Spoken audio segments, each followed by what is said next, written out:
বিজিবির পা ধরে মাফ চাইছে বিএসএফ। বিজিবির কাছে বিএসএফ এর এমন কাকুতি মিনতির দৃশ্য আপনি হয়তো কখনোই দেখেননি, দেখবেন কি হয়তো চিন্তাও করেননি। সম্প্রতি দুজন বিএসএফ সদস্য আন্তর্জাতিক সীমানা পেরিয়ে বাংলাদেশের ভেতরে ঢুকে বাংলাদেশি কৃষকদের ধরে নিয়ে যাওয়ার চেষ্টা করে। এই ঘটনা জানতে পেরেই স্থানীয় বিজিবি ক্যাম্প থেকে বিজিবি সদস্যরা দ্রুততার সঙ্গে ছুটে আসেন। দুজনকেই ধরে ফেলে বিজিবি। ঘটনার আকস্মিকতায় তারা বিজিবি সদস্যদের পা ধরে কাকুতি মিনতি শুরু করে। পরবর্তীতে ক্ষমা চাওয়ায় যথাযথ প্রক্রিয়া মেনে তাদেরকে বিএসএফ কর্তৃপক্ষের কাছে হস্তান্তর করা হয়। বিজেপির সাহসিকতা ও বুদ্ধিমত্তা নিয়ে নতুন করে কিছু বলার নেই। 2001 সালে কুড়িগ্রামের বড়াইবাড়ি ঘটনায় বিজিবি যে সাহসিকতা দেখিয়েছিল তা ইতিহাস হয়ে আছে। সে ঘটনায় বিজিবির 2 জন ও বিএসএফ এর 16 জন প্রাণ হারিয়েছিল। 2001 সালের 18 এপ্রিল ভোরবেলার ঘটনা। কুড়িগ্রাম জেলার বড়াইবাড়ি গ্রামের কয়েকজন বাসিন্দা তাদের ধান খেতে প্রচুর সৈন্য দেখতে পায়। এই সৈন্যদের মধ্যে কয়েকজন এসে গ্রামবাসীর কাছে হিন্দি ভাষায় জানতে চায় বিডিআর এর ক্যাম্প কোথায়। তখন গ্রামবাসী বুঝতে পারেন এরা ভারতের বিএসএফ এর সদস্য। তারা খারাপ কিছুর গন্ধ পান। খবরটি সাইফুল ইসলাম লাল নামের এক ব্যক্তি বড়াইবাড়ি বিডিআর ক্যাম্পে পৌঁছে দেন। তখন ক্যাম্পে মাত্র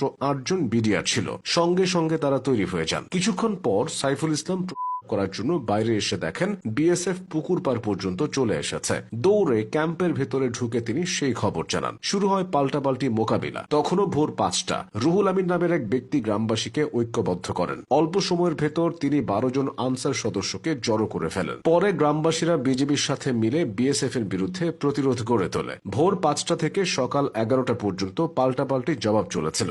বিএসএফ সদস্য ছিল কয়েকশো। বড়াইবাড়ি বিডিআর ক্যাম্পের সে 8 জন সদস্য প্রচন্ড মনোবল এবং সাহস নিয়ে প্রথম 4 ঘন্টা জবাব দিয়েছিল। এরই মধ্যে আশপাশের আরো 2টি বিডিআর ক্যাম্প থেকে আরো 20 জন সদস্য যোগ দেন। পরে বিডিআর সদর দফতরের নির্দেশনায় জামালপুর এবং ময়মনসিংহ থেকে আরো বিডিআর সদস্য পাঠানো হয়। এভাবেই 18 এপ্রিল সারা দিন এবং রাত গড়িয়ে 19 এপ্রিল রাত পর্যন্ত থেমে থেমে জবাব চলতে থাকে। পরিস্থিতি শান্ত হলে 16 জন বিএসএফ সদস্যের নিথর শরীর পাওয়া যায় বাংলাদেশের সীমান্তের ভেতরে। স্থানীয় বাসিন্দা এবং তৎকালীন বিডিআর সদস্যদের দাবি ছিল সে ঘটনায় বিএসএফ এর আরো বেশি সৈন্য প্রাণ হারালেও অনেকের নিথর দেহ তারা ভারতে নিয়ে গেছে। যে 16 জনকে নিয়ে যেতে পারেনি তারা ধান খেতে পড়েছিল।